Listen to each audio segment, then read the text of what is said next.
నిజమైన వ్యక్తిత్వము అంటే అభివృద్ధి కోసము కృషి చేయటమే జీవన చిహ్నము.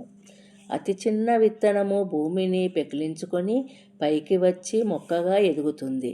అయితే పెరుగుదల ఒక్కటే జీవనాన్ని సుందరంగా మలచలేదు.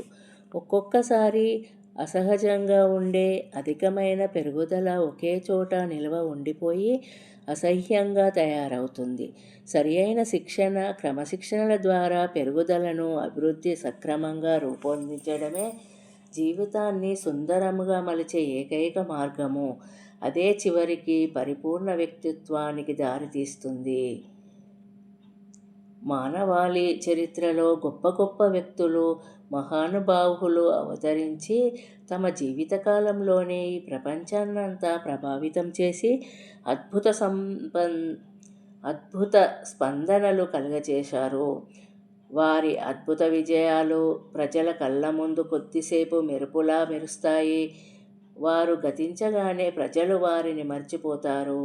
దీనికి కారణమేమంటే దృఢమైన ఉన్నత వ్యక్తిత్వం గలవారు తమ అద్భుతమైన మేధాశక్తితో ప్రజల మనస్సుల మీద మంచి బలవత్తరమైన ప్రభావం కలుగజేస్తారు.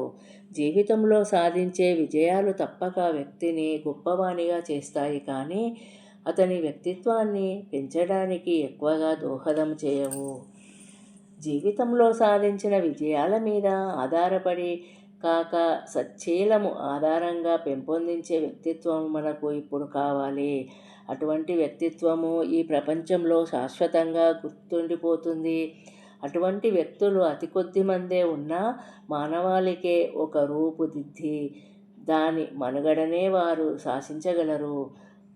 వారి పేర్లు లక్షలాది హృదయాలలో శాశ్వతంగా ముద్రపడిపోతాయి.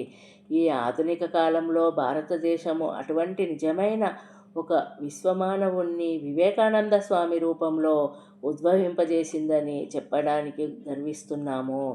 ఆయన భావనలు ప్రపంచమంతటికీ నిజమైన వ్యక్తిత్వ రూపకల్పనలో ఉత్తేజకారకాలు, స్ఫూర్తిదాయకాలు.